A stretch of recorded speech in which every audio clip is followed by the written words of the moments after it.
মুখে স্বাদ লেগে থাকার মতো আম দিয়ে আজকে ছানার পায়েস বানাবো।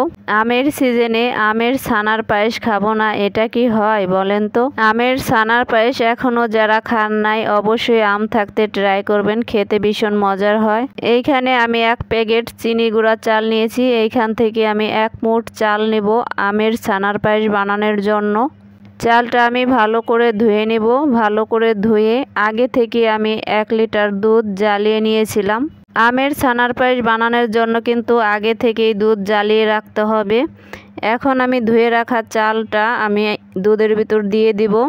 এই দিকে চালটা সিদ্ধ হতে থাক, আমি এই ফাঁকে এইখানে 1/2 কাপের মতো গুঁড়া দুধ এইখানে একটু গরম পানি দিয়ে লিকুইড করে নেব। আমের ছানার পায়েসের ভিতর কিন্তু গুঁড়া দুধটা দিতেই হবে, তা না হলে কিন্তু পায়েসটা খেতে একটু টক হয়ে যাবে। আর গুঁড়া দুধটা দিলে স্বাদটা দ্বিগুণ বেড়ে যায়।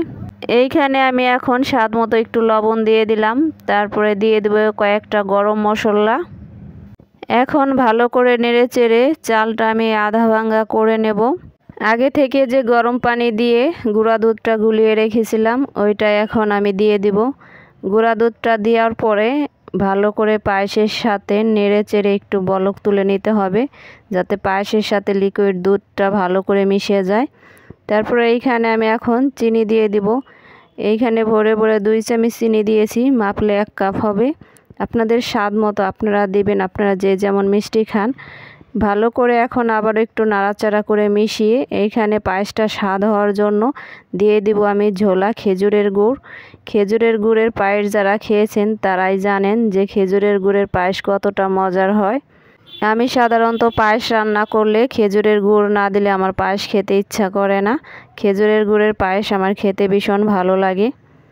শুরু থেকে যে বলছিলাম ছানার আমের পায়েস, এই ছানার আমের পায়েসটা বানাতে গেলে কিন্তু দুধটা আগে থেকে জ্বালিয়ে রাখতে হবে। আমি রাত্রে দুধ জ্বালিয়ে রেখেছিলাম, সকালে এই পায়েসটা রান্না করেছি। চাল সিদ্ধ হওয়ার সাথে সাথেই কিন্তু দুধটা ছানা হয়ে গেছিল। এই লিকুইড গুঁড়া দুধ দেওয়ার কারণে কিন্তু ছানাটা তেমন বোঝা যাইতেছে না, আবার পায়েসটার টেস্টটাও অনেক বেশি বেড়ে গেছে। আমার কাছে আমের ছানার পায়েস খেতে ভীষণ মজা লাগে। আপনারাও চাইলে এইভাবে বাসায় ট্রাই করতে পারেন। এমনকি আপনাদের পায়েস কেমন হয়েছে আমাকে কমেন্ট করে অবশ্যই জানাতে পারেন।